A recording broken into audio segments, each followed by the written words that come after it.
Happy Tuesday, everybody. Welcome to the Tuesday Live. Today we have special guest Porterhouse from Porterhouse and Teal. I'm on with John Willis and I'm Nicole Sauce. And part of why I asked Porterhouse to come on is in the last couple weeks, you woke up one day, logged into your YouTube account and realized your monetization had just been turned off. And I heard about that and I thought, well, that's terrible because it's not like you're nefariously, telling people how to be the Oklahoma bomber or something. And you're sharing practical experiences on how you are permaculturing and homesteading your place. And how did that feel when that happened? Well, actually what happened is since I am such a new channel, I had never actually reached the minimum thresholds for monetization. So my channel had not been monetized. And that was one of the things that I decided upon starting this journey back sometime in October, that was going to be a goal of mine. And it was a goal that I set out at the start of this year to monetize the channel. And I reached that goal of 4,000 hours, 4,000 watch hours, and at least 1,000 subscribers in February. And I applied for the first time. And upon doing so, I wound up getting a pretty prompt response from YouTube saying that the channel was not eligible. It had been denied monetization based upon the fact that the channel had harmful content on it.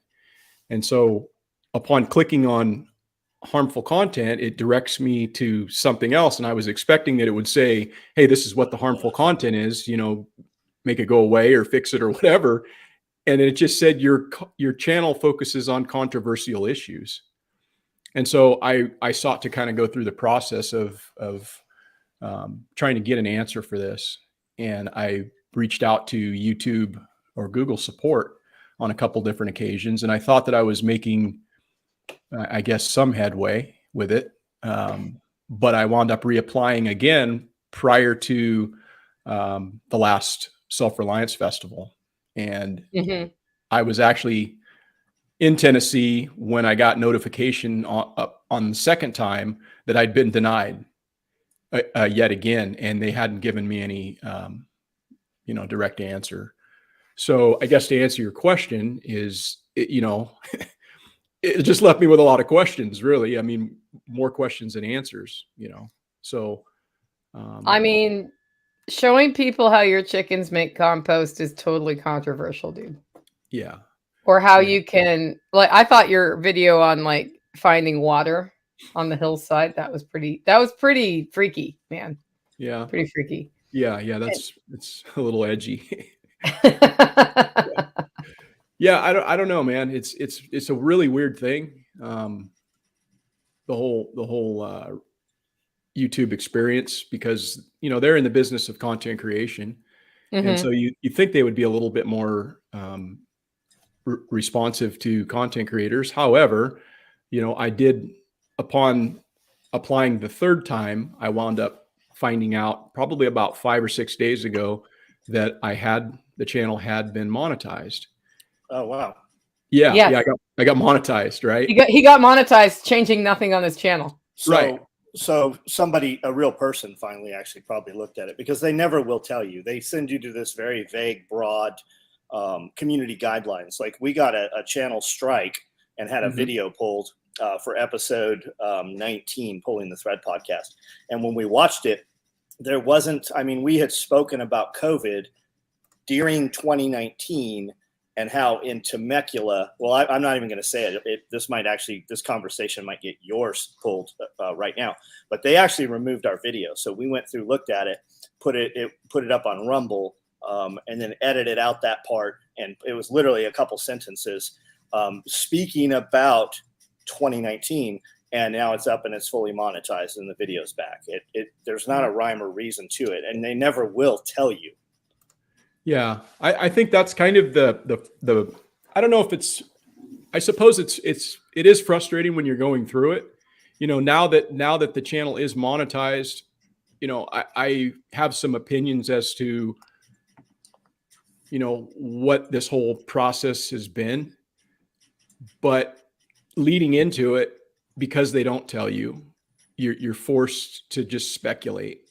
You're forced to just wonder, well, is it this or is it that, or is it something nefarious? But even at this point, like you said, John, they just don't bother telling you. They what they do is they give you links of places that you can go to review all these policies that they have that are very broad, they're very sweeping, and don't give you any specific answers. And that's really all that I was asking, was just, hey man, like if there's a problem with one of my videos or a couple of them, let me know what they are. And then that way I'll know not to do it again. Right. And take that one down. I'm cool with that. It's their platform. And I've said that repeatedly. We're on their platform. And so they have the right to set the rules, and you either abide by the rules or you don't. I've tried to the best of my ability to play by their rules and not talk about things necessarily that they want you to talk about. But we don't know what their rules. You don't know. There's not a, this is the rules, right? So they just changed all the firearm stuff maybe a month or two ago. And what it comes down to is you can still show guns shooting on YouTube, but you can't have instructional videos. And what the big thing that's demonetizing pulling videos is, you cannot show the insertion of a magazine, and you cannot show installation, putting on a suppressor or taking a suppressor off. You can have the suppressor, you can show shooting, you cannot show the mag. If you watch our last 20 videos that have guns in them, you don't see it going in, and that's how those videos are up there. That's what those guidelines are. And we got that from talking to enormous YouTube creators that are doing gun stuff. And that's what it came down to. Those guys at that level have a person that they talk to on the phone. We don't have that. Right. And at the rate we're at, we won't ever be at that level, right? It used to be 1,000 viewers to get monetized. Now it's 4,000. Everything has changed. Just have it, have all your stuff. I think you do. It dumps all to Rumble and whatever the other one you and Jack Odyssey. Nicole is. Odyssey. Yeah. But Rumble's really up and coming, and they're really trying to squash Rumble. Like Rumble is eating everybody else. That's what all those, you're seeing all these, the Secure Act and all that. It's not about TikTok. It's about TikTok killing all those other companies. It's going to kill Facebook. Oh, Facebook's pretty well dead. But I mean, if you look at the video content that I posted yesterday, we posted the exact same content on TikTok, Facebook, and Instagram and YouTube. Facebook has the most interaction with it. Yeah, it's interesting, these different platforms, they're all kind of scrambling to compete for everybody's attention, because there's just so, as you've said before, there's just so many hours in a day. And how do people consume, their information? How do they get it? Where do they get it? And they're all scrambling to try to knock the others down in some regard and garner people's attention. And so I understand the competition aspect of it, but it's I think one of those things we're going to see moving into the future. That bar is just going to keep getting moved, further and further and further. Like you say, at one point you could talk about this. Now it's, you can only show this. And then at some point you won't be able to talk about those things at all. And so it's just kind of an interesting, progression that we see in the media landscape.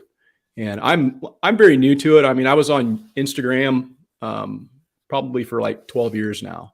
And I wound up having a pretty decent presence on Instagram with a different niche, which was athletics. And, I grew my channel to like over 10,000 people. And that wasn't even something I really tried to do. It just kind of was organic at the time, because Instagram at that time was somewhat a newer platform. And it was actually a very cool platform.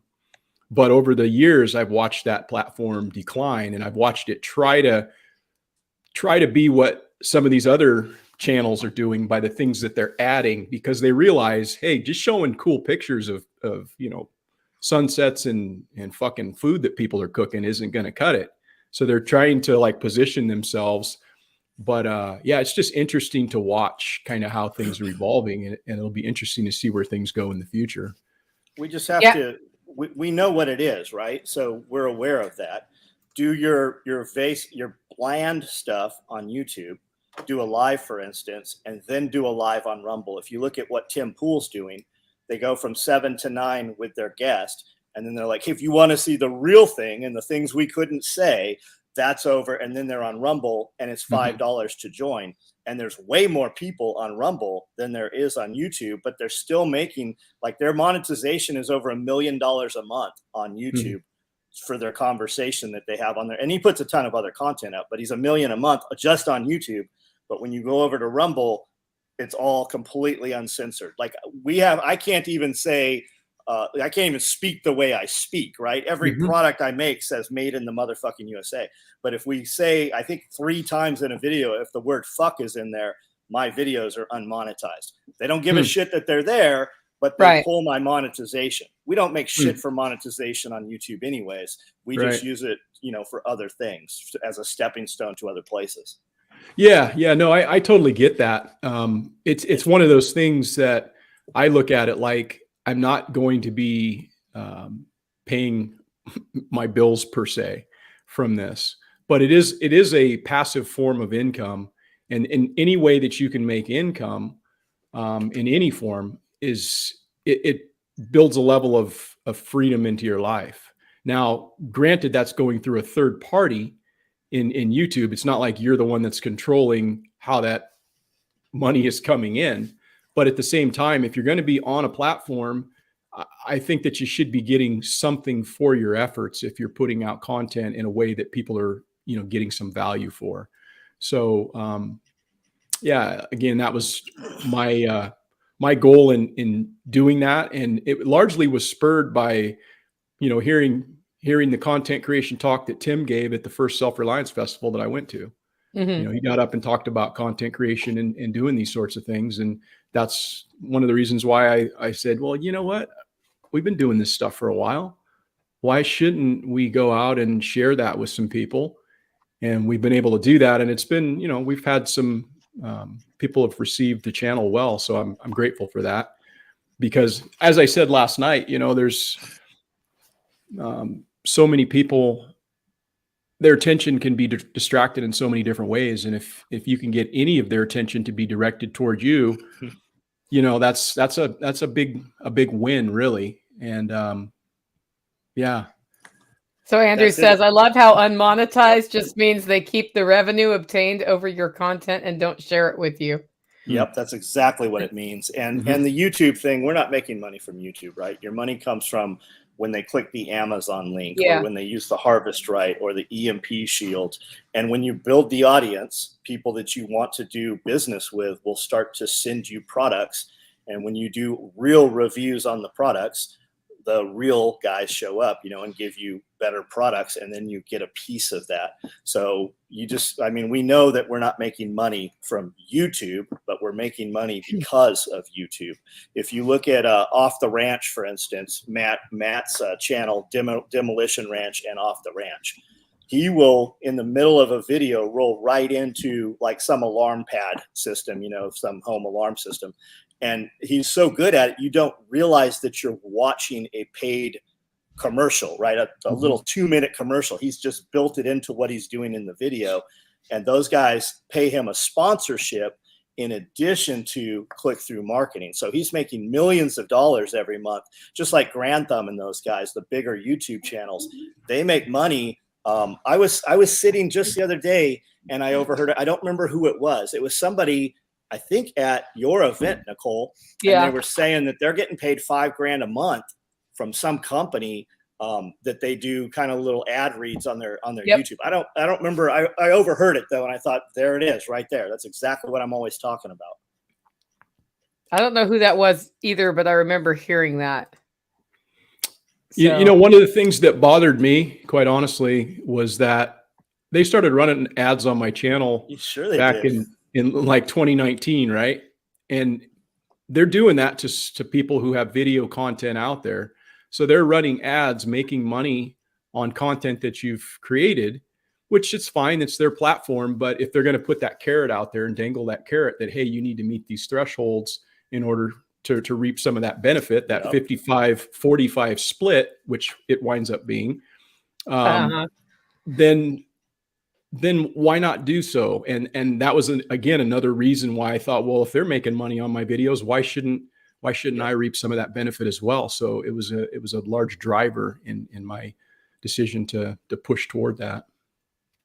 Yeah. Well, and you've made it. You're going to get a big fat check at the end of the month, right? Yeah. Is that how it works? I don't know if it works that way. I've not pulled any money. I have $20,000. We just broke $20,000 like 2 weeks ago, and it's sitting in YouTube. I've never even pulled it out. The whole entire 14 years we've been on YouTube, 20 grand is what has been generated from that. Yeah. So before I had the Living Free in Tennessee channel, I just had a Nicole Sauce channel, and I was showing homesteading stuff, like how my barrel plucker worked and whatnot. And at that time, the bar was really low to get monetized, so anybody could monetize. And I was looking forward to the day I broke $1 on that channel for years. And I had like 100 followers, but you get like 2 cents off of a video. There's probably still $1.48 sitting on that one right now. Yeah. Untapped. Yeah. You know what I think after kind of analyzing it and watching it, because upon the first time when I was denied, I kind of thought, oh, it's a glitch. You know, I fell through the cracks or whatever. And then when I got denied the second time, I started to, like, I guess really kind of consider, not necessarily buy into, but definitely consider maybe there is some kind of a deeper, more nefarious reason. But to me, it just didn't stand water, because there are very many channels just like this one. There are channels that put out content similar to this one that are monetized. So it on one hand, you kind of go, well, maybe there's an agenda behind what they're doing. They don't want me sharing certain things, or they're trying to squash this particular channel. But what I kind of have come back around to believe is just that this channel is one of so many. I actually did a little bit of kind of looking into it in preparation for what I was going to talk about last night. And these are figures from last year sometime. And there's over 31 million channels on YouTube. Okay. That seems low. Yeah, right. There's 31 million channels. And it very well may be. These may be not accurate numbers. There's 12 million that make a part-time living, and there's over 1 million channels that make a full-time living on YouTube alone. There's over 500 hours every minute of content is uploaded to YouTube. Think about that. Every minute, that's how much content is coming into YouTube. So I believe I was overlooked. Somebody probably flagged my channel as being harmful content because I had a few videos that were, in some people's mind, probably controversial, or they didn't like the fact that I had chickens eating meat, or I was, doing certain things, right? And they would probably push harmful content, and that may have flagged the channel in that regard. And given the fact that I didn't change anything on the channel upon reapplication, they more than likely just say, well, there's nothing here, deny again. And then on the third time, I started getting a little bit more direct in my questioning of YouTube, and I started expressing my displeasure via some of the avenues that exist. And one of those avenues was, after you have an interaction with Google support, they always send you a ribeye cartel. They want you to review the experience. They want a survey.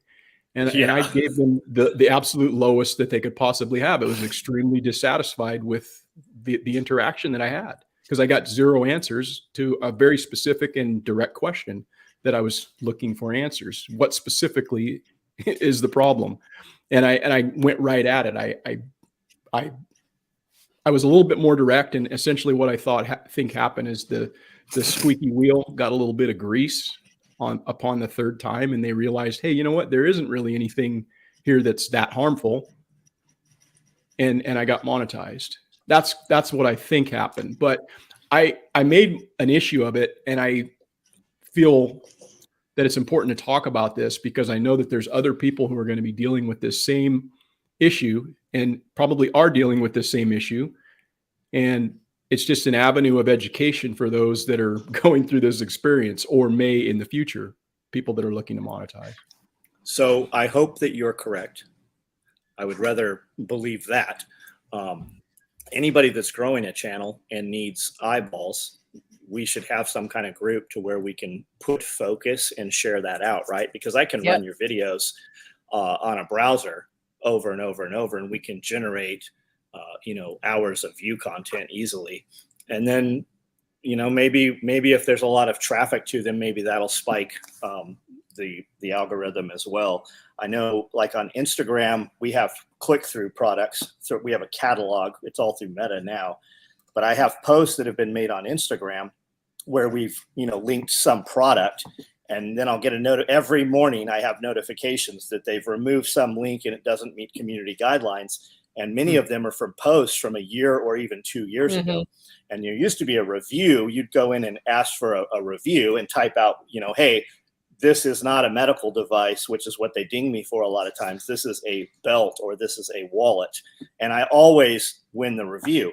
The review is no longer there. I've not found any way to do it. So now I have to go into Meta, into the full catalog, and request reviews. And every single day I'm requesting reviews on products that are, if a human being had looked at that, they would know that it's not a medical device or it's not a weapon.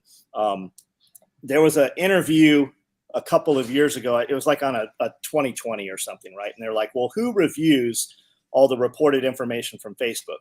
And they were farming it out to the Philippines, and they had a couple women on there, and they said, how do you determine? And she goes, look, we see things that are absolutely so heinous, we have to go through them in under 5 seconds and give a yes or a no. And she says, basically, we're all Catholic, and if it's not acceptable in the church, it's not acceptable in my eyes, and we just hit no. And that is the review, which used to be human. I don't believe that much of it at all is human anymore. I feel like you most likely finally got a human being that looked at it and put 10 seconds in and goes, okay, this is silly. We're going to monetize this, man. Yeah, I agree, because I had numerous interactions. I probably reached out to Google support via the chat feature that they have, and chatted 6 different times with a person that identified themselves as whatever they were. And I always got the feeling that it was an AI generated interaction, right? Yeah. However, I did start to, on my second time, there was like errors put in there.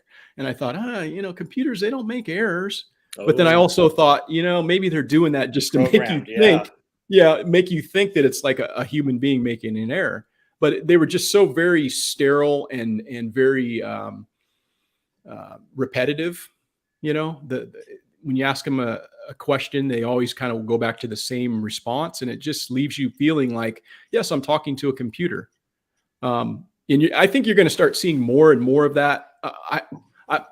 Just the fact that we're having this conversation right now, imagine what it's going to be in just 90 days or 6 months from now. Yep. Yeah. Well, here's another experience that I had. We wound up going out to Arizona and booking a room. We were going out there to see our daughter, and we wound up getting this room at this place. And I'm on the phone with this person trying to book a room, and I'm talking, and I'm like, dude, this is a robot. This is super weird. I was tripping out. I'm like, this is crazy.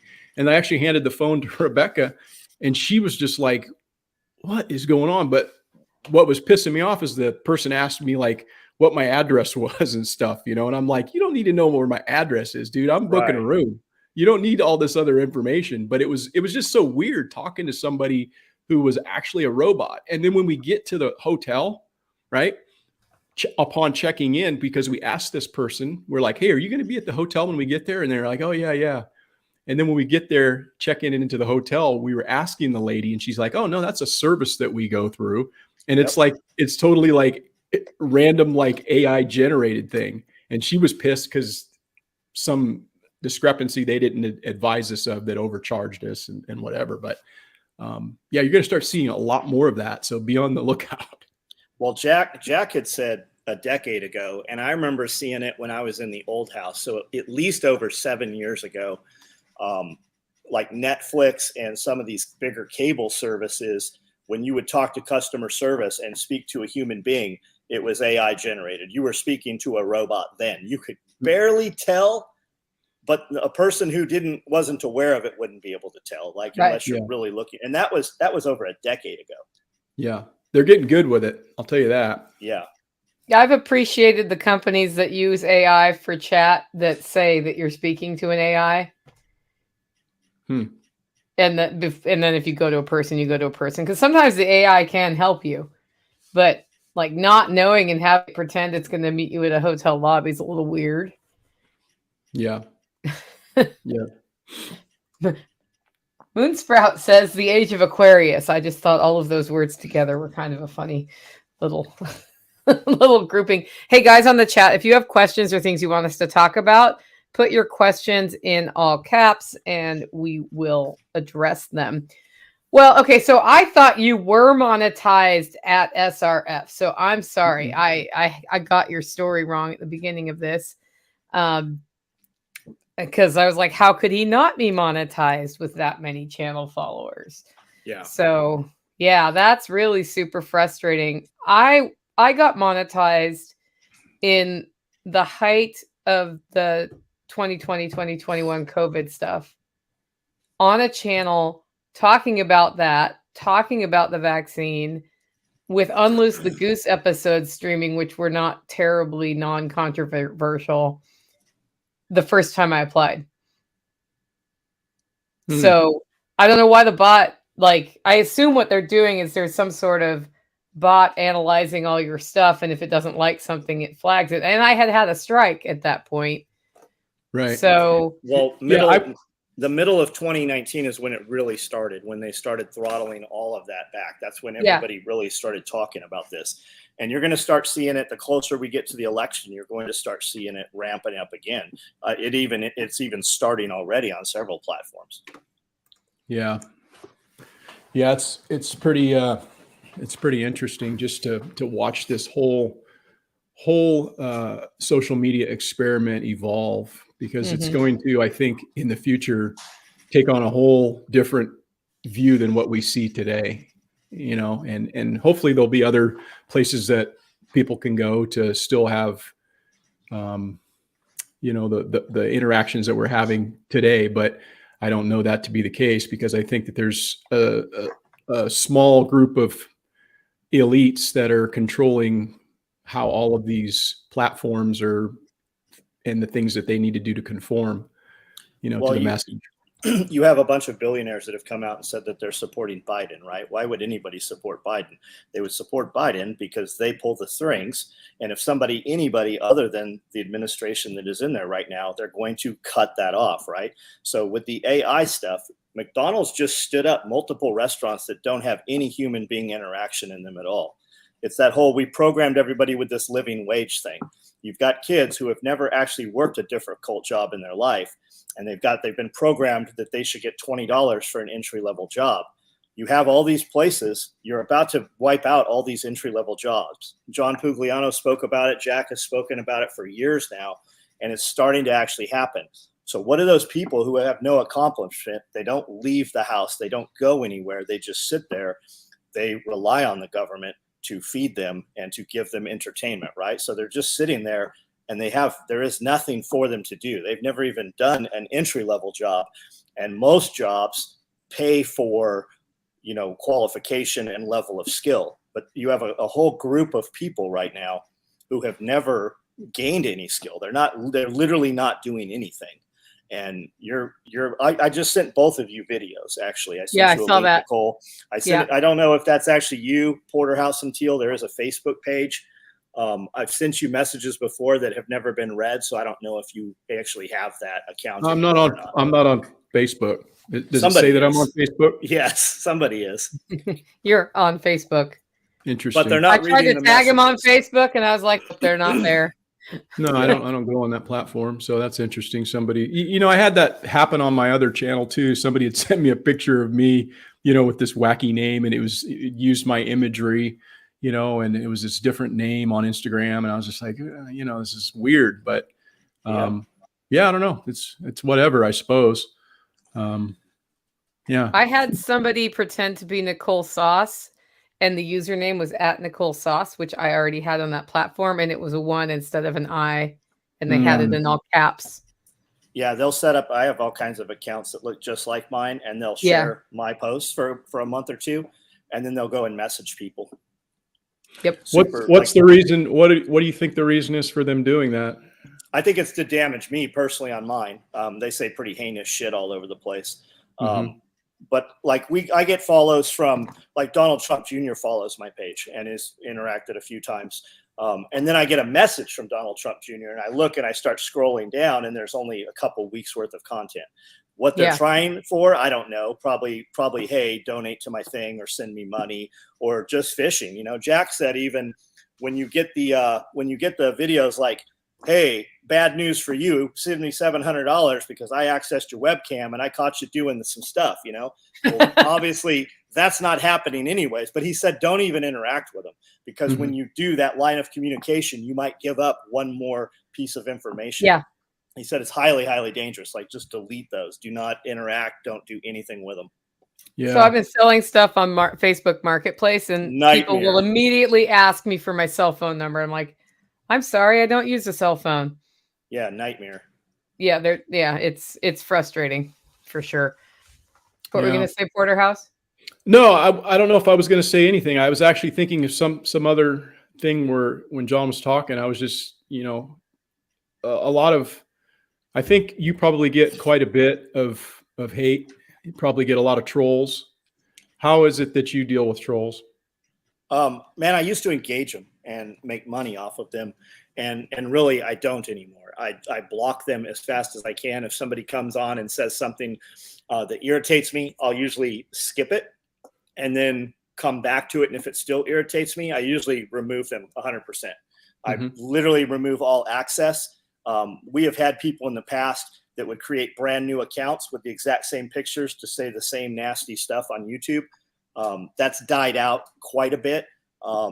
But I don't entertain it anymore. I don't interact with it. If I've walked away from the computer and it even pops into my head, I come back and block them 100% from my page. And occasionally there's probably guys that I've blocked that actually do interact for real, but I don't know. I don't have the headspace for it. I cannot be sidetracked and derailed from what I'm doing in motion. So I just remove any chance of that happening now. Yeah, that's a big change from what you used to do before too. Do you know why you made that? Why did you change your mind on that? Guys had told, like, guys very much more successful than myself in business, when I was doing and interacting with that, they're like, dude, just don't interact with it. When you have positivity in your life, you're going to have more positive things happen. And when you operate on negativity, you're going to move more towards that, and it's going to attract more negative things. And I can't prove it to you. I can't explain it to you. But when you operate in that manner, clear cut, white or black, left or right, whatever it is, when you operate in negativity, it's going to let a little bit more negativity seep in there, and it's going to contaminate. It is actually more important for you to remove negative people and negativity from your life, even more important than adding positivity. When you remove all that's negative, things will be better in your life. Things will start to happen. Everything will improve. What about you, Nicole? How do you deal with the trolls? I've gone both ways.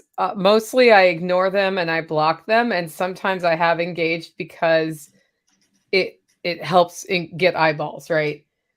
I have also been reached out quietly behind scenes saying, don't engage with that at all. It's not worth your time, from people who are more successful than I am. And I have adopted what John is doing. I have a harder time offline letting go of the emotional hurt, I think, if it's one, but I'm getting better at it. Like, the longer I practice, nope, don't need to pay attention to that, the better and easier it gets to just go. And I think the hardest ones for me are when people are, spreading rumors, because you always hear about the rumors. So they're not openly doing anything. They spread rumors. And for me, I'm like, I need to engage because that's baloney and not true. And it's like, well, no, okay, here's how this looks. Nobody hears anything at all. 3 people over here have heard a rumor. The rest of the world has not heard the rumor, right? I engage publicly. What does that do? I'm the one who looks like an idiot. The people who spread rumors look stupid long term, even if 2 or 3 people are like, oh yeah, whatever, you know. So I have stopped engaging as best I can. And like if I see somebody here accusing us of being fascist again, which used to happen on this live stream all the time, yeah, I just block them. I just block them. Think about when somebody says something shitty, okay? And I come back and you know, snap back at them. And then I'm waiting to see them. So I pull my phone out later. I'm like, did he answer?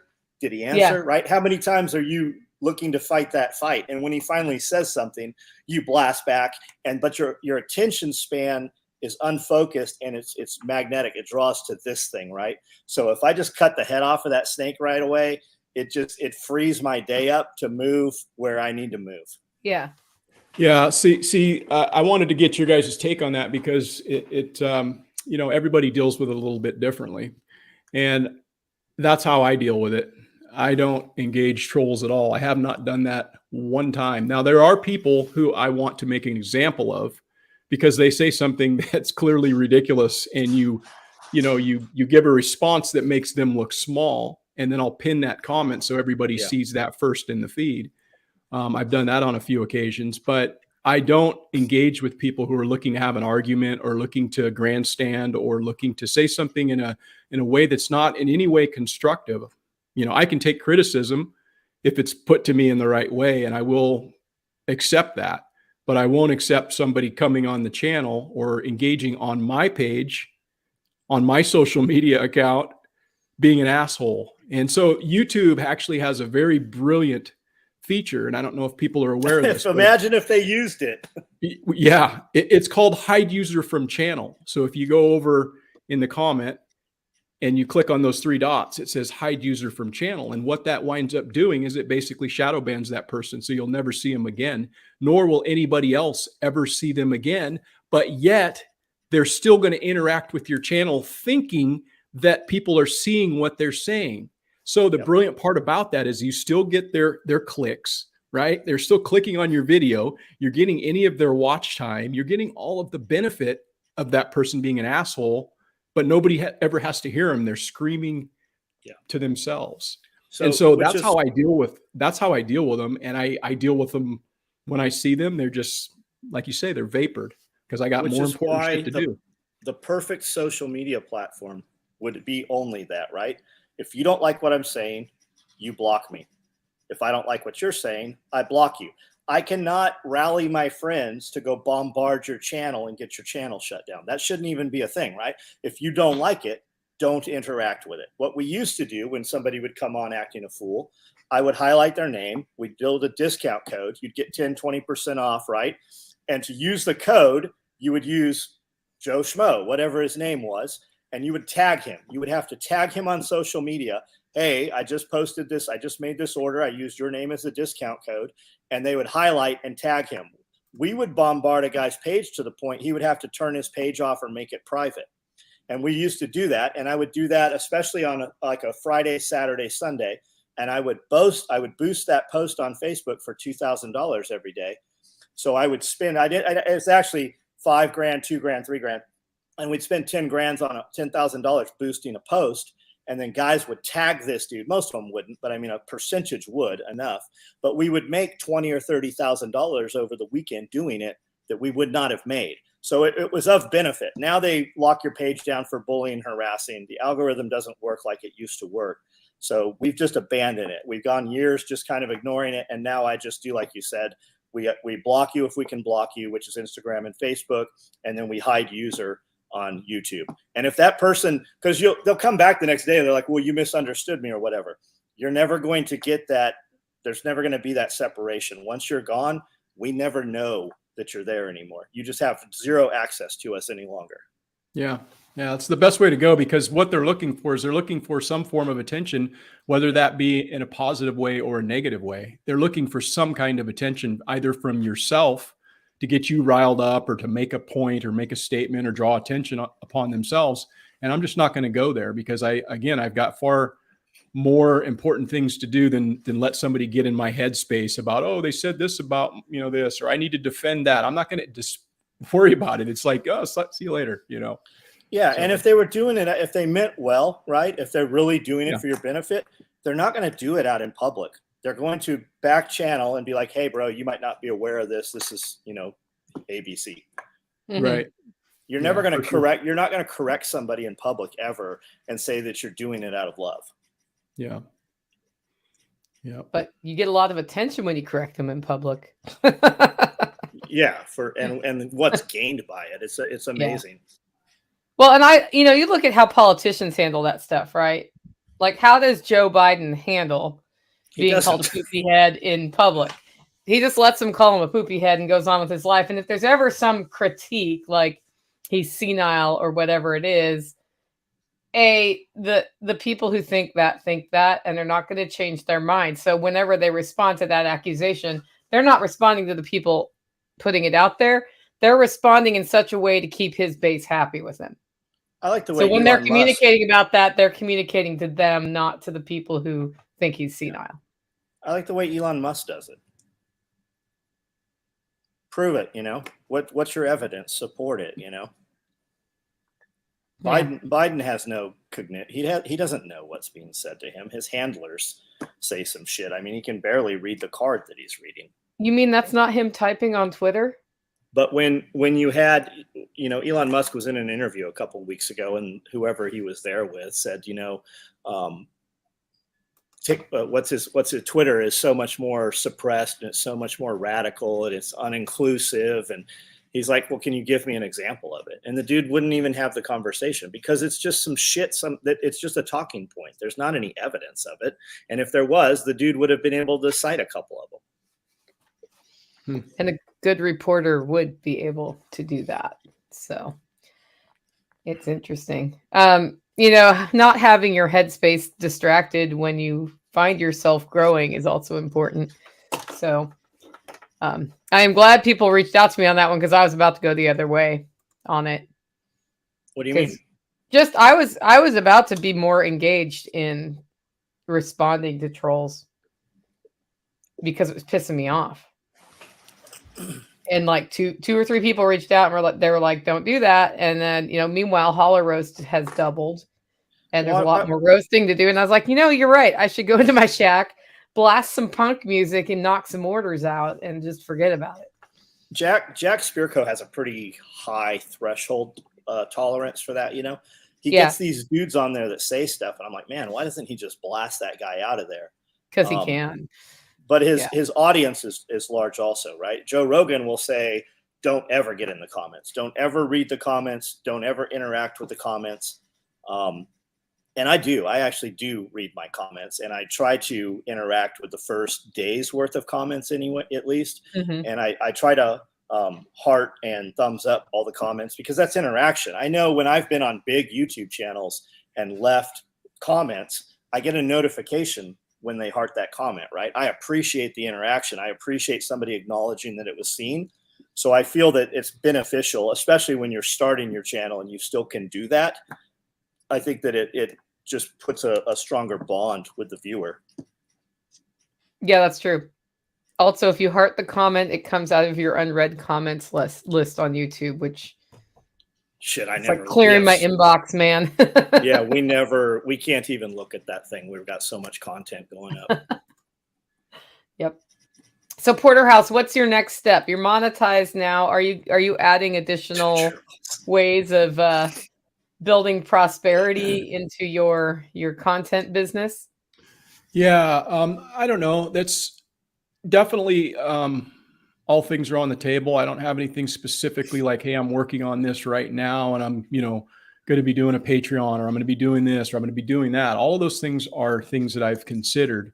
I don't want to try to overwhelm myself with trying to do everything all at once because as you guys both know, putting out content it's work, you know, no matter how you do it or how much you're doing, it takes a part of what you're doing away. So I don't want to overwhelm myself and I want to try to pace myself as it relates to that.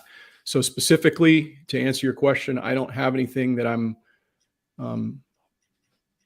moving toward in a serious way in like definite, but I mean, I'm looking at maybe developing some kind of merch, or maybe potentially a Patreon or some sort of a thing like that potentially. But again, I don't want to put the horse before the cart. I want to just be able to be consistent in the content that I'm delivering, and hoping that people will, derive value in what I'm doing. And you're in a position where you have some other income, right? You don't have to live off of this. Right. So it's a little different. Somebody who's trying to leave their job and use this as part of the income to be able to leave the job. You actually worked a job, and you're in a position where you still have an income without actually having to go to work. So your position, you have more choices. You can definitely do that.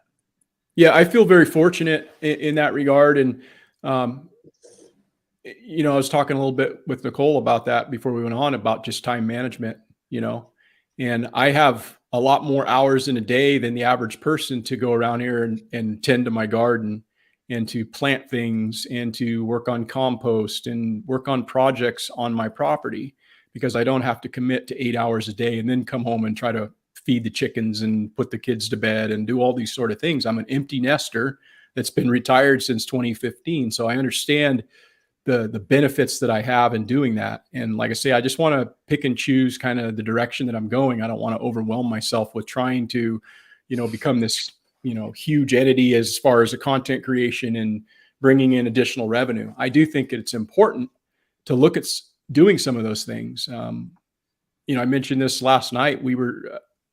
Rebecca started making soap, right? Seems like a very simple and innocuous addition to what we're doing here on the property. But anything that we can do to be a producer rather than a consumer is of value. And so whether or not we actually wind up putting something like that on our website to sell to people as, possible revenue generator, it's something that takes it out of the hands of somebody else and puts it upon ourselves. So we're just kind of picking and choosing and trying to, move the ball forward in a like a methodical way, and doing things that are beneficial to not only ourselves, but our inner circle and, to one extent or another, the greater circle of our influence, Sounds a lot like lifestyle design. Yeah. I don't know. I don't want to be too stressed in retirement, man. I work a lot. I work around here like all day long. I'm doing stuff on the property. And that's a kind of a departure from where I was in 2015, where I basically retired, and it was like, hey, let's go hang out and play and travel and do some things and get rid of all the keys that I had on my key ring, try to get as few keys on my key ring as possible, just get it down to, 3 or 4 keys instead of having this big ass key ring with all these doors that you needed to unlock every day. And so we took that approach, but things have changed, and but then they've also changed yet again after 2020. Things kind of came into a little bit clearer focus, and we needed to reinvigorate what we were doing around here, previously. And I feel very fortunate because we were able to just basically flip the switch. It wasn't like some people whose the light bulb came on where they were like, oh man, crap, I got to start doing all these things. I'm freaking out about what's happening. And they're starting at ground zero. We weren't doing that. So we were very fortunate. I understand. But I don't know. We're taking it one step at a time. Yeah, I love the people in our network who have seen the need for helping people where the light bulb went off after 2020. And not only are they wanting to grow food on the homestead, but they've never cooked from scratch before in their life. Like, there's a lot of stuff to learn along that way. And they are setting up, advising businesses, saying, okay, let's set your goals and go make a stepwise plan so you do one thing at a time rather than try to do everything at one time and lose your mind.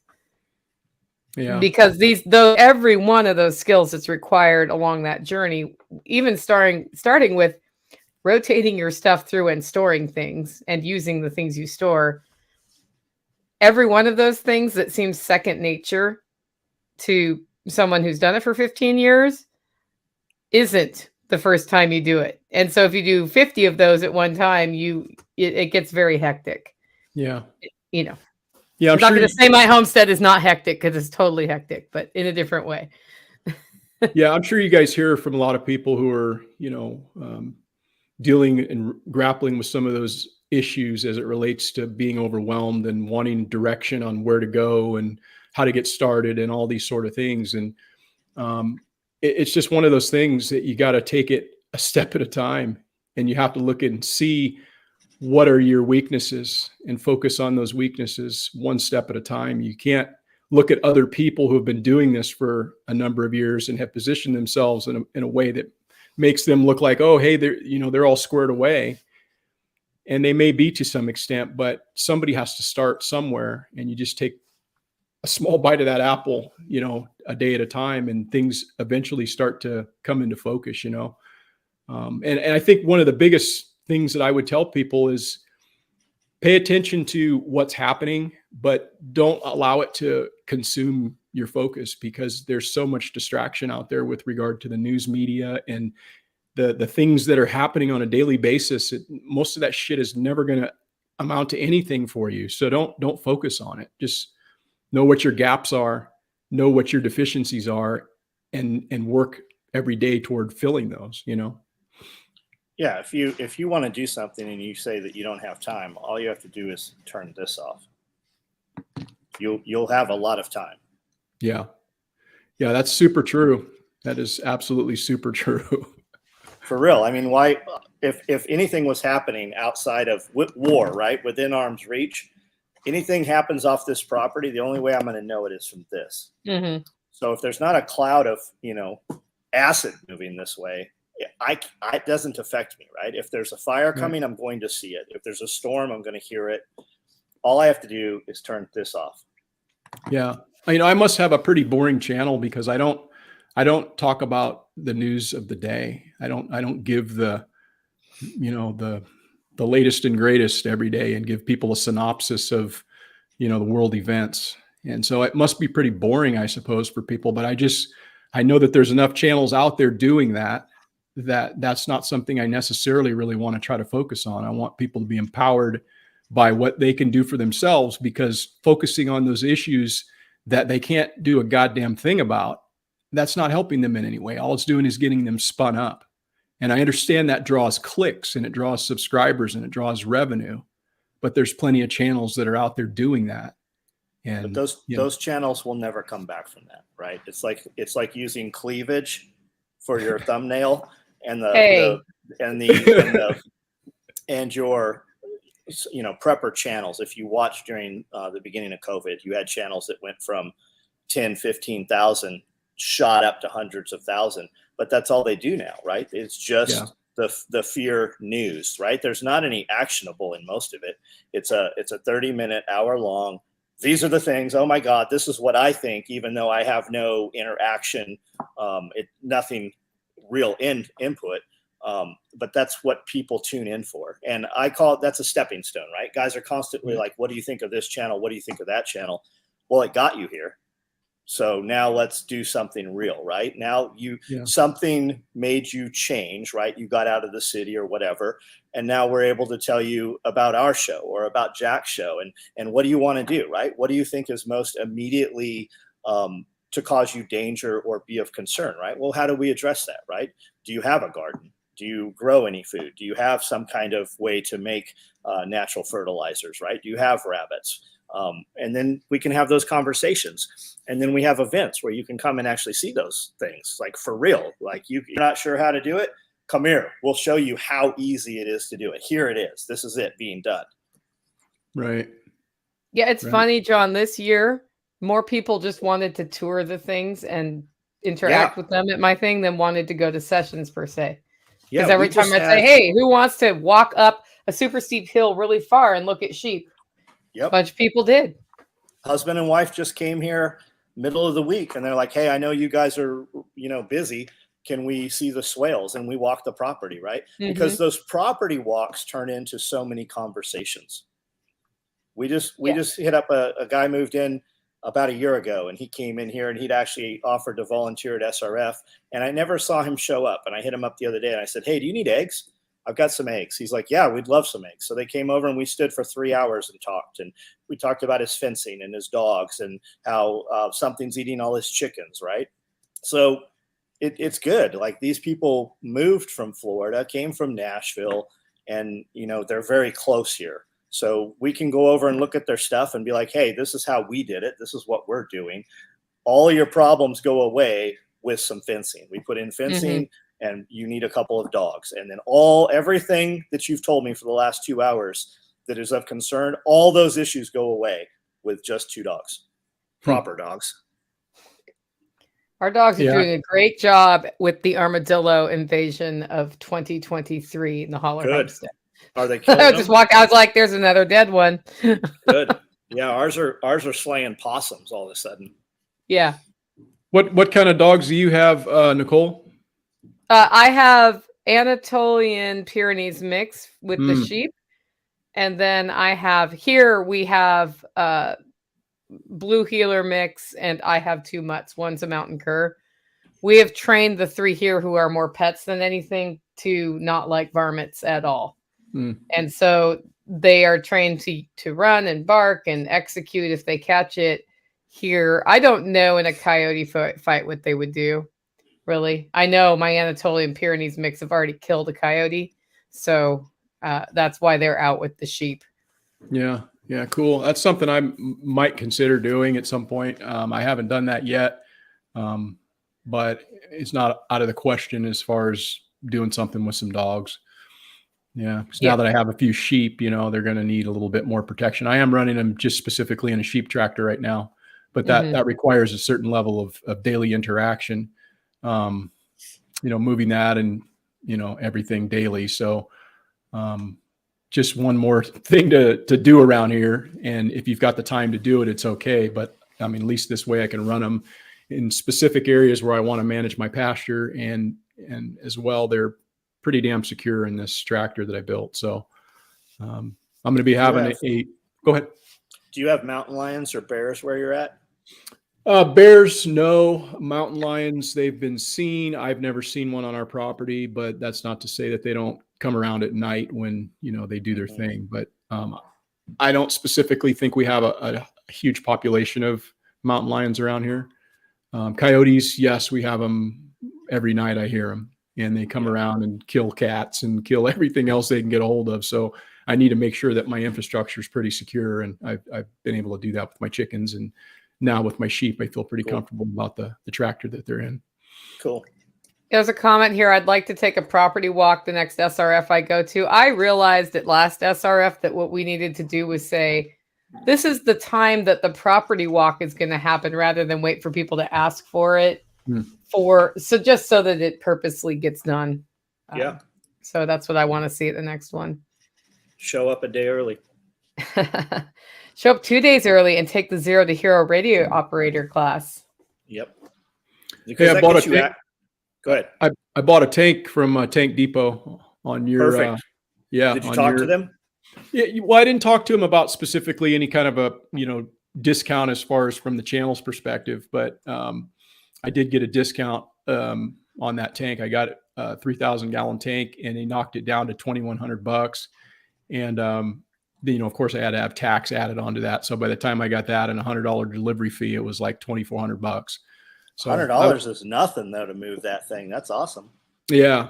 So that should be here within probably the next week or so. I'm pretty excited about that, and I've got all my water trenched from the project that I started last fall all the way down to that site. And there's the pad already poured and everything that I'm just going to go ahead and plop that thing down and start filling it up. But that'll be kind of a nice thing to have, is just additional water storage, you know, because redundancy in that regard is pretty huge, I think. Now build a series of 6 videos, right? This is the slab. Here's the tank being delivered. Here's how we're putting it in. This is where we're going to capture the water from. Here's the first flush that we actually used from Tank Depot also. And then send it to them and be like, hey, here's 6 videos, guys. How about an affiliate link? Yeah. Not a bad idea. It's a great idea. John always pops out one of these every video we do. It's always fun to see what happens when people do it. Yeah, John's got those business ideas down, man. That's the way to do it for sure. It's his secret sauce. I think the podcast we did was really good. I went back and actually watched that when you had posted it. And I thought that was good, man. There was some good interaction on there. I had some good comments on my video of us together, and we had spoken about Tank Depot in there. So that's awesome that you reached out to them. Yeah, I had no idea that even existed, and it's really there's one of those Tank Depots not that far from here. So I was like, oh, there's one in the area. So I just drove up there, and we were actually up there yesterday making the purchase, and then.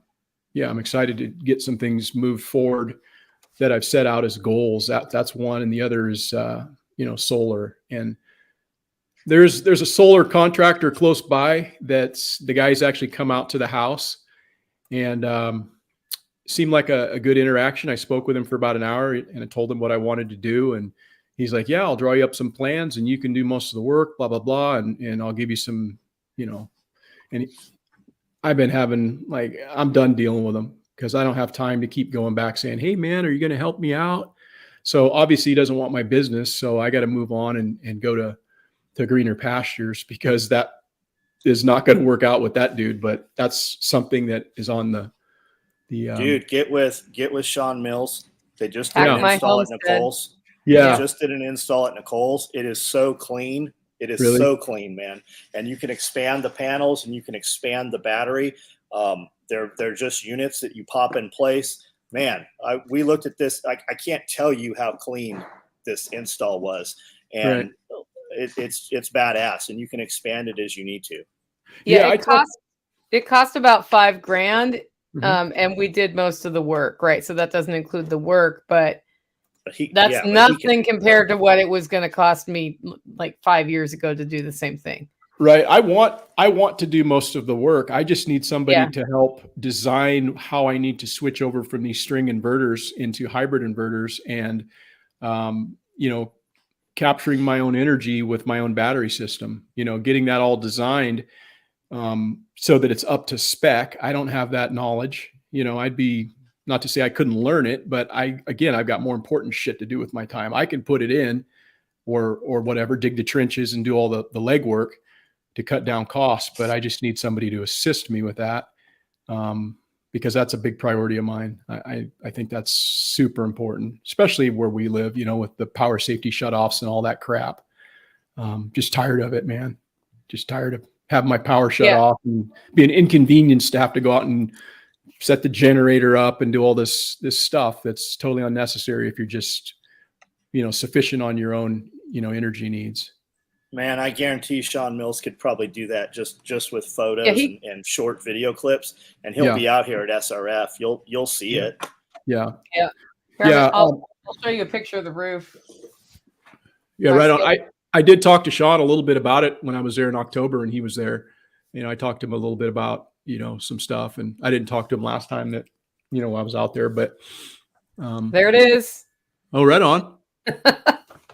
Right on. So that's what's on the roof. That's not what's in the utility closet, but those panels are bifacial, so they can go from 460 to 560 watts per panel, which is pretty cool. Is this a hybrid system, or is it completely off grid, or what is it? So there is power to this outbuilding, which is a guest cabin from my house. And I didn't cut that off, but we put a sub panel inside, and the sub panel is run from a battery bank, and the battery bank can be charged by those. When those aren't giving enough, it will automatically switch to power from the grid to keep them topped off. And if the power goes out, I can plug a generator in. Basically, I have a generator plug for that if I'm not getting enough off of the solar. Right. And I wanted that, and to make sure there was no way it could back feed into the power grid, so that for the same reason you do, right? You don't want to have to not have power off your functioning solar panels because a windstorm blew out your power in the area, which happens more and more where you are, right? Well, they actually just shut the power off because they're preemptively trying to avoid more lawsuits, because they've had so many power lines come down during high wind events that have caused these major conflagrations. And, PG&E has been sued by all of the insurance companies and everybody else who's lost lives in these fires out here, that they've just decided, along with Southern California Edison down in the Southland, and Southern California Edison's been doing this long before PG&E got the idea, because they had all those fires back when I was still working. We had huge fires down in Southern Cal that massive loss of life, massive property damage. So they actually preemptively just shut the power off when they know that the winds are going to be blowing a certain, miles per hour, and the humidity is going to be a certain, however low. And so I'm just tired of dealing with that. I think it's one of those things that I've identified in my own life as a deficiency, because having the ability to walk and flip a switch on is a nice thing, but it sucks when somebody else is holding that over your head. And I think we get very comfortable with just being a part and attached to the system. And when the system, you realize, isn't necessarily working on your behalf, you need to take it upon yourself to remove yourself from the areas in which you have concern. And energy is a big one for me. Energy and water are huge things. And so I don't want to be without a well that has run dry, and I don't have the ability to provide for my livestock and or my family. So I need redundancies in my system. And that's what I'm looking at trying to focus on, because what does that do? It just builds more freedom into your life, right? Yep. So we intend to use solar to power the small outbuildings and certain things in the building, right? If big power goes out, we're not operating this. So we don't need to tie it in and be able to feed everything in here and worry about cutting circuits on and off. And then as far as I've been really looking at these biodigesters. There's some guys doing some amazing stuff out of Africa that are putting out huge content, and you get these biodigesters, and you can literally use anything in there that will break down, but they're using specifically, they have trays under their chickens, and they take that chicken poop.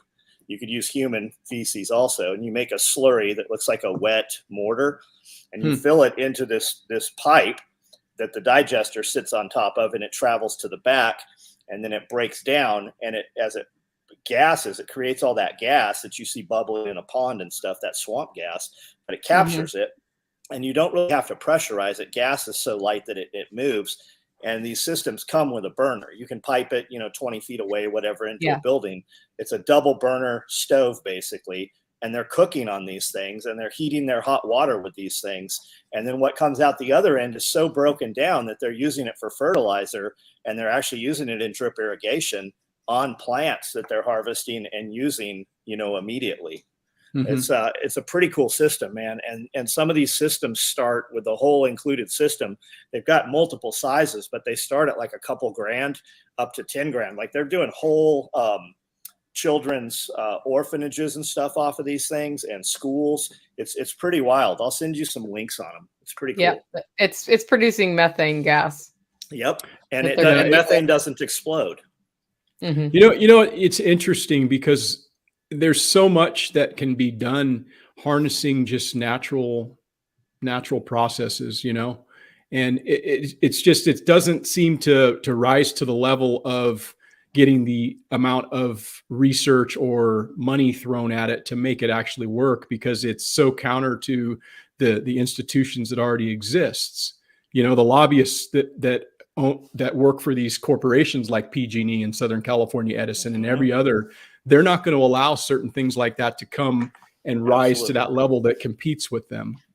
As a matter of fact, they're going to knock on your door and ticket you and fine you and send dudes with guns if they find out that you are doing some of those things. Yeah, it's pretty crazy. Like when you get into and you start looking at earth ships and how those have been built and how just incredibly efficient they are, and to realize that they're not allowing people, not making it mandatory in a state like, say, California, that's so green and so energy conscious.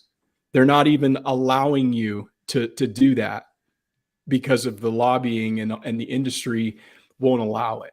When those houses are completely safe and they're almost like running on their own. They're recycling their own water like 4 times. They're built into the hill where they're just totally this thermally efficient structure. And it's just amazing to see that sort of thing is being discouraged rather than encouraged.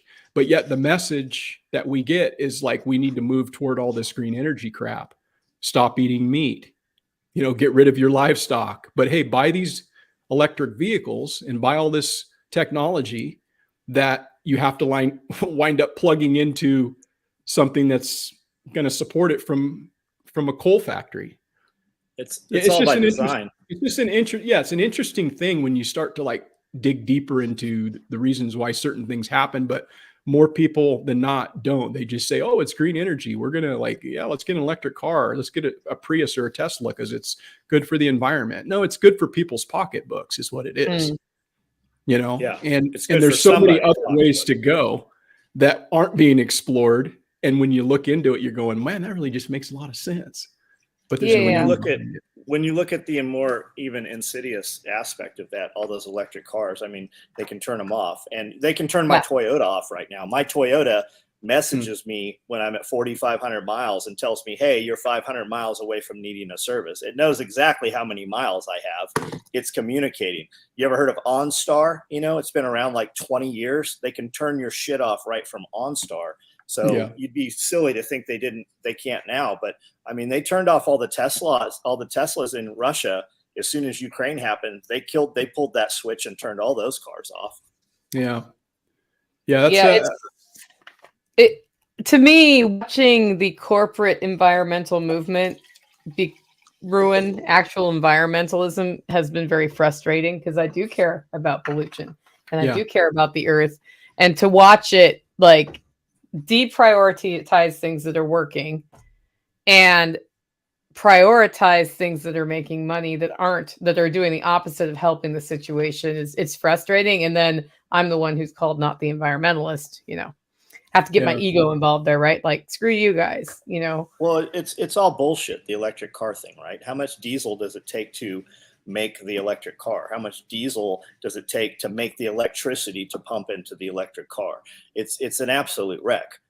But it's not for the environment. If they were worried about the environment, we wouldn't be doing all this bullshit. Mm-hmm. It's like everybody's out, banning wood. How much damage does it really do to burn wood? I don't know the answer to that, but we can burn wood here, and we don't have anybody knock on our door and say, hey, you can't burn wood. In California, there's not been a home built in the last 30 years, at least in the big cities. I don't know about where you're at, but all your condos and all that stuff, all those chimneys, they can't even burn wood. There's not even a real chimney there. They're just natural gas. So if that turns off or something happens like you saw happen in Texas, there's nothing coming through there. And they don't have any means in that fireplace to even burn wood inside a home to heat it.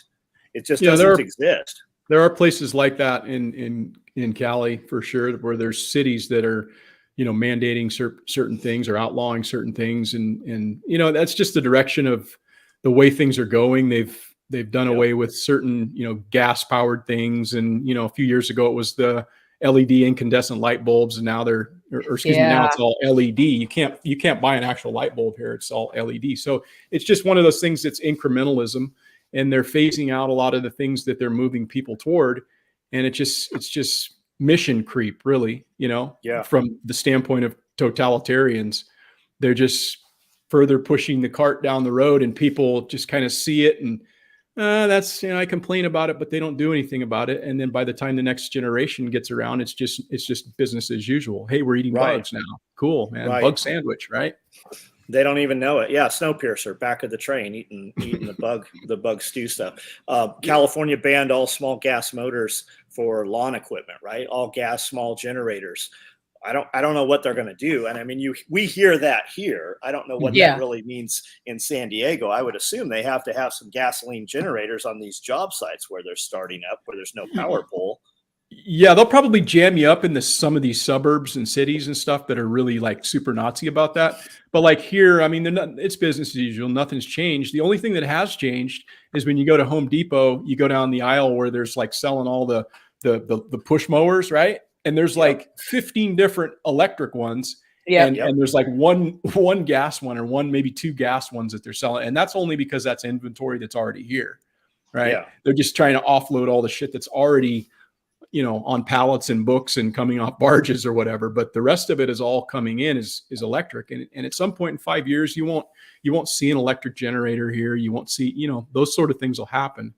So I don't know. I don't know where we go from there, but yeah, you could buy a Briggs and Stratton or Honda motor gas mower starting at $250. You get a really nice one for about $5.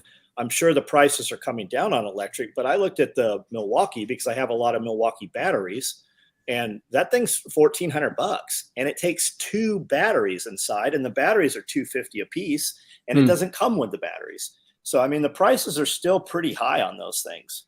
Yeah, they are expensive. I mean, there's plenty of gas stuff here. It hasn't changed that dramatically, quite honestly, but you can see the phasing out of certain things that we have had before, and they're bringing in the new technology. You can go down to Harbor Freight and there's not like electric anything. It's all just, sweet gas powered stuff like you would ordinarily, get anywhere else. But it's interesting.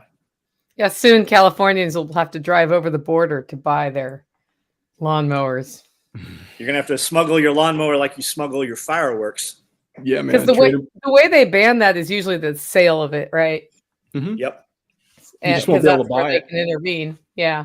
You just won't be able to buy it. And then, the places that are in the cities, of course, living next to your neighbor, that's going to like call up the authorities and say, hey, this person's running a gas powered thing, and then they'll have someone knocking on your door and it'll just be the end of that. It's always your own people. And it's usually somebody that you consider to be, have something in common with you. If you want to see who's the biggest enforcer of chicken regulations, it's usually the people in the chicken groups or the rabbit groups. Those are the first people to tell you how you're doing it wrong. Somebody that has something in common with you. It's always what it is. And then they'll incentivize somebody to tell on you as well.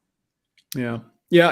I've got a lot of opinions, as I'm sure all of us do, right? We all have our own deeply held beliefs on how things should be done. And we think when we're doing it the right way. But I think the difference that I try to always bring to the table is that even though I think the way that I'm doing it's probably the right way, I just look at it as it's the right way for me. Yeah. And if you are doing it in some way that's different, then more power to you. I'm not here to necessarily try to tell you you're wrong or to change your opinion on how you should do it, because I understand there's so many different ways that we can do things. And I don't know. I see a lot of people who get very opinionated about, oh, you're doing it wrong with composting, or you're doing, chickens should be this, and it's just like, those are almost the people that I just don't have time to try to deal with nicely. I don't know. I don't have time for that.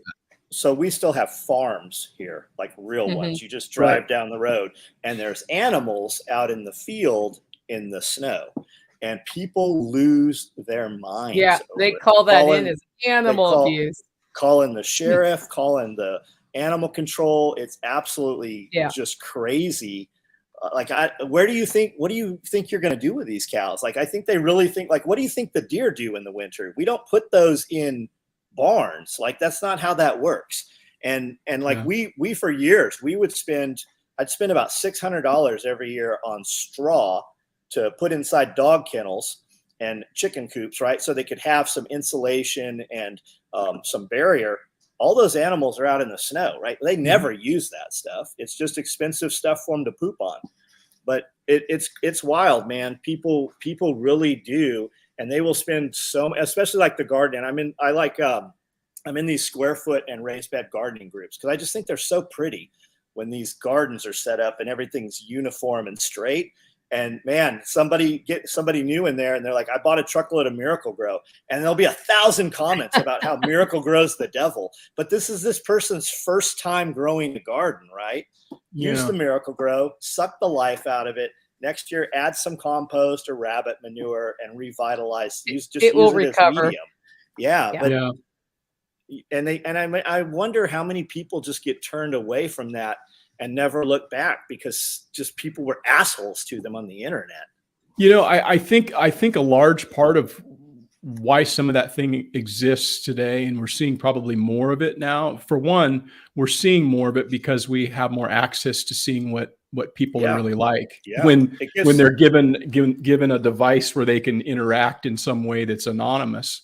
So we're getting a chance to see that, but we're also, I think people's perception of how animals should be treated is skewed in some way based upon the Instagramification of what people see of livestock. You know, when you've got chickens that are on Instagram running around with fucking bows in their hair, right? And they're like the T-Rex arms. Yeah, they're people in house, you know, they got chickens in houses and stuff. And I get it, man. That's fine. If you want to have a pet, that's cool. If it's a chicken, I'm cool with that. I don't care. Yeah. But it's like when you raise your animals a certain way and you've done so for many years, and that's what their intended purpose is to provide a function on your property. It's not because you want this to be a chicken retirement home and you process them out at a certain age when they're no longer productive. 2 years, somehow that's a fucking problem for people. And I think it's just the Instagramification of, you know, the industry, quite honestly, you know? So it's a trip. It's the mob mentality, right? They're able to say some negative shit without a repercussion.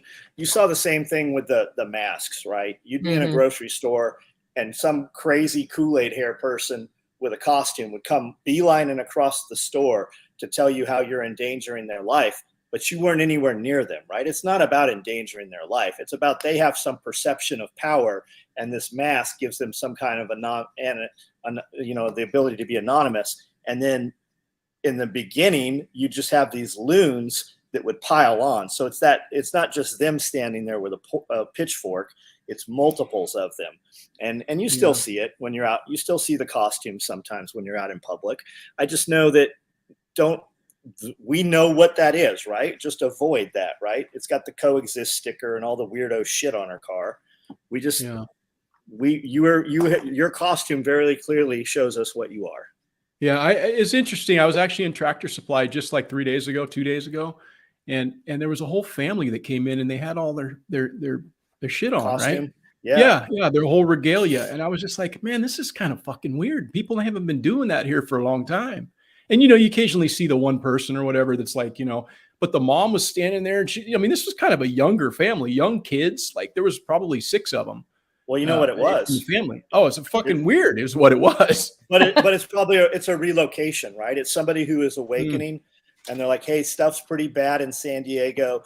We can still stay in crazy ass California, but let's go north where we have some more freedom. But they can't quite let go because if you have lived that way for years and you've done all the absolutely crazy shit, if you let go of it, it means what you did was wrong.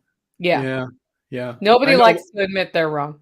Yeah, I think there's a big part of that too, where people, we don't like to admit we invest into the things we believe. And it's like the person who buys something, right? And then they get it home and they realize, fuck, I really don't like these jeans, or I really don't like these shoes or whatever. They don't fit right. But you try to sell yourself in your mind that, oh, well, it's like that in a sense, because you don't want to admit that, man, the things that I was doing was like ridiculous and kind of out there. But the hardest thing about freedom is knowing what's none of your business and practicing it. Yeah. And that goes back to, you have an opinion about how things should be, but I get control of how things should be in my life. Yeah. Whether you like it or not. And as long as everybody is really firm on that's none of my business thing, it works. It's when people try to make it their business how you raise your chicken, or if you leave your LGDs in the pasture in the snow all winter long. Yeah. I don't care. I don't care that your dog is in your baby carrier, right? I don't give a shit that you carry it around, cute, whatever. But you don't get to say what I do. Yeah.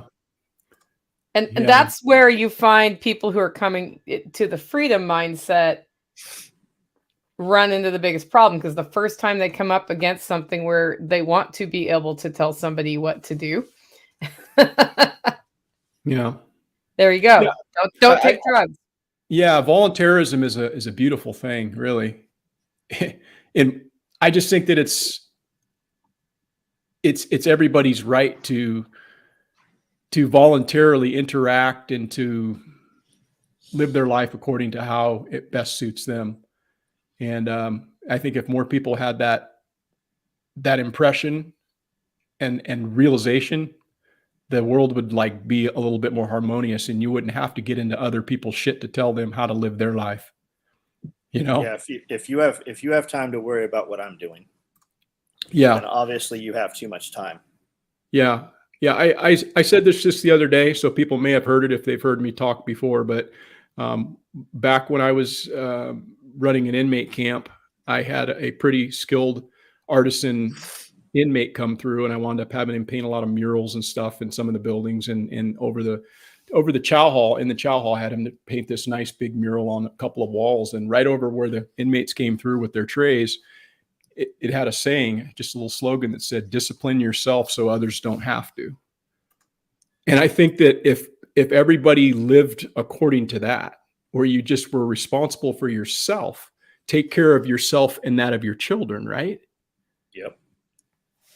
That would be the world being a better place, and just respect others and allow others to have opinions that differ from yours, and have meaningful debate without fucking argument. But I think we've seen so much degradation of that mindset, given the fact that we've got Twitter and we've got some of these other platforms where people can come on and just spew hate. And it's like, it just makes me feel dirty. I don't even go on that platform, to be honest. I got on there a few years ago, and I was on the thing for a minute, and I was like, man, what am I doing, man? This is making me feel like shitty. Why am I interacting like this with people and saying things that are just counter to like anything? So I don't know. Did you run hotshot crews? No, I wasn't a Fed. I worked for the state of California with California Department of Forestry. We're a wildland firefighting agency predominantly. So we work a lot with shot crews and, out on wildland fires and stuff. But no, those are good dudes. The shots are good dudes. And girls, they got girls on shot crews now, but they're hard workers, and they don't get paid. They don't get paid enough for what they do, quite honestly. They have a totally different mission than what we had. We had to protect state property, where they protected federal property. So our mission was quite different. We were a lot more aggressive, and we'd go in and we'd set up quick. We'd knock the fire out, and they kind of go in with the attitude of, hey, fire is good in the forest. We're going to kind of go in and assess it. Got it. Draw this huge ass fucking box and manage this fire. And it sometimes gets outside of that box, given enough time to develop, Sometimes? Yeah. They have a lot of issues with that, but I think it's also an important recognition that with regard to firefighting, and this is something that people don't understand, is that fire is a natural process. And so by us going in, as we've done for the last few hundred years, and putting fires out, we're fucking things up. And that's why you have these fires that are occurring now that are major, major problems, because the fuel loading is such that it's not being managed. And so you've got these forests that are just growing and growing and growing. And then we've got the encroachment of the population moving into the wildlands.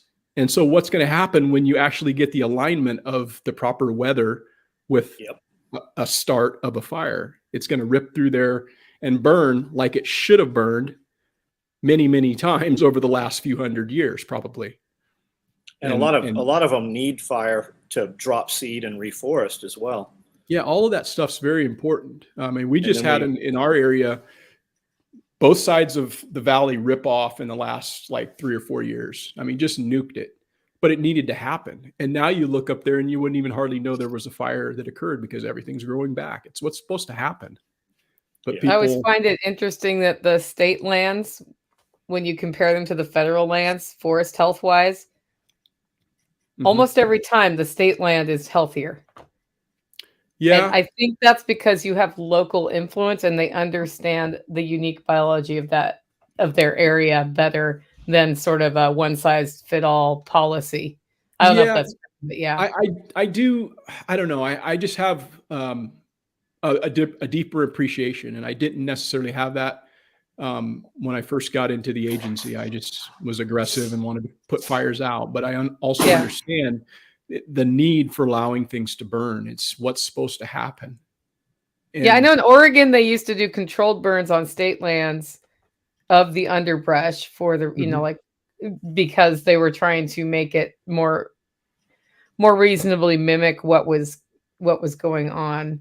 Yeah, there's just not enough of it happening, and therefore, when you see these fires burn through in the summertime, again, it's what is supposed to happen. It's huge.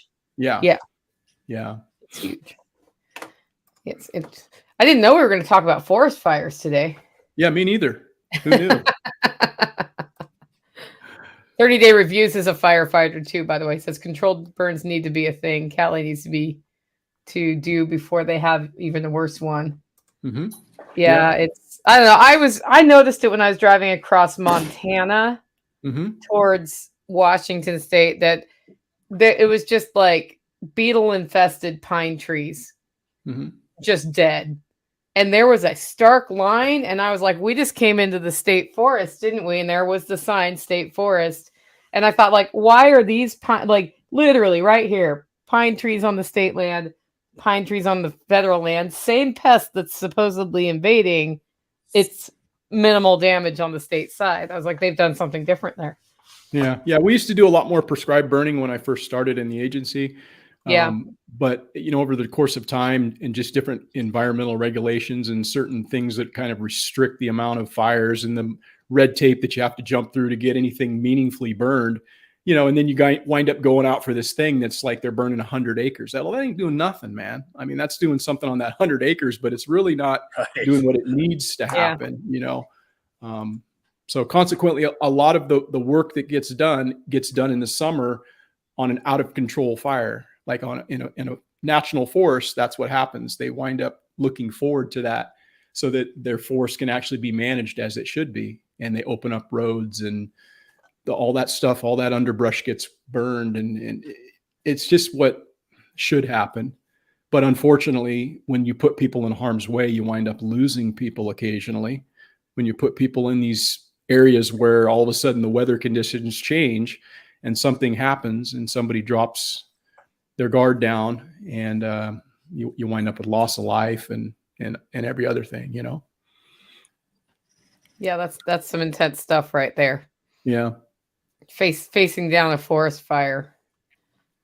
Yeah, that's a great job, man. I enjoyed it. It's a great career that I'm glad that I was able to have the opportunity to do, because it's just something's different all the time. You're always dealing with something different, you know. When the call comes in, you never know what it's going to be. Is it going to be a heart attack? Is it going to be a wreck? Is it going to be, you know, structure fire? Is it going to be a wildfire? You just don't know, and you don't know where you're necessarily going to be. So it's very kind of an adventurous job, because our jurisdiction was the entire state of California. And that was kind of cool because you could be anywhere. I mean, I fought fires all the way from San Diego to Humboldt and Modoc and everywhere in the state. And so that's just kind of a cool thing to have the ability to do. And I couldn't have really chosen a better career for myself. So glad to be done with it. Yeah, you're like, but now I'm retired and I have a cool YouTube channel. Yeah, I don't know. The further you move up in the agency too, you know, you wind up getting further away from what it was you signed up for. You know, you start getting behind a desk and you start managing things. And next thing you know, you're dealing with all kinds of personnel problems and dealing with going to meetings and bullshit, you know, and it's just like, fucking done with that. So. Yep. Okay. Well, we're turning the corner on an hour and a half. Do we want to go once around the horn and say bid adieu to each other till next time? Sound good? Let's start with you, Porterhouse. Yeah. Yeah. What do you want to know? I guess I'm Eric Porterhouse. Promote your stuff. Like whatever. Oh yeah. No, we've got a channel, Porterhouse and Teal. And we talk about just what we're doing here on our property, which is, you know, trying to create things in a more regenerative way, trying to create things that make us a little bit more free here on our property by either livestock production or growing some food. And I basically kind of document some of those efforts on the channel. And yeah, we do have a website up, porterhouseandteal.com, and I can be reached at porterhouseandteal at gmail.com. Also, I'm going to be speaking down at the Kentucky Sustainable Living. They're putting on a brand new inaugural event in October, late October, and I'm going to be down there speaking, and where we're going to be putting in a plant guild, much the same as what we did when we were out at your event back in October. And so I'm going to be helping put on a class for that. So anybody looking forward to maybe getting down and seeing what that's all about, information will be forthcoming about that. But keep that in the back of your mind if you're looking out to get out to another event and meet people and be inspired by what others are doing. So where in Kentucky is that? Do you know? Bowling Green, yeah. Okay, Yeah, holding it in Bowling Green. I think it's at Kentucky State University or something like that. So they've got this facility actually where it'll be indoors, so weather won't be an issue. And they're just trying to put things together. And I'm going to be going down to help out with that and some other folks that, yeah. I think, what is that, October? It's October 29th? Yep, 28th, 29th. And then the class is going to be on the Friday leading into it on the 27th. So and Chuck weekend will after. actually. Kentucky Sustainable Living is a really cool network of people. You can join their group on Facebook, and they've been coming to SRF for a while. They've been doing some really cool classes there, so I'm super excited to see that they put that festival together. Yeah, And that'll be the weekend after Self-Reliance. Yeah, I think it's 2 weekends after, maybe. It's the 28th. Got it. Okay. Yeah, it's 2 weekends after. Cool. Yep. Awesome.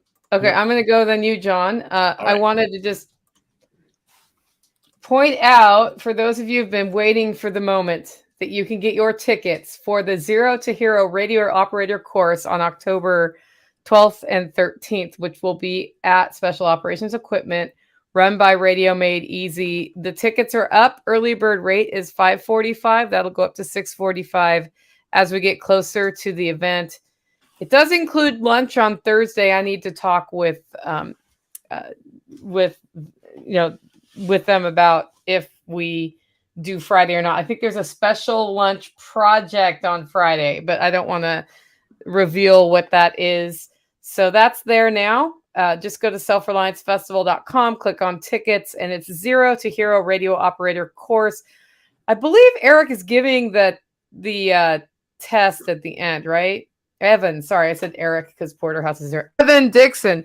So Evan's giving the test there too, so that you can get licensed on the way out. Anyway, check that out. John, it's up to you to close this today. What's up, guys? I'm John Willis. You can find me everywhere at SOE Tactical Gear. I do a live every night at 9 o'clock on YouTube. I post every day almost on Instagram and Facebook, and I generally will see your messages there if you send them. So that's it. All right. All right, guys. See you guys later. See ya.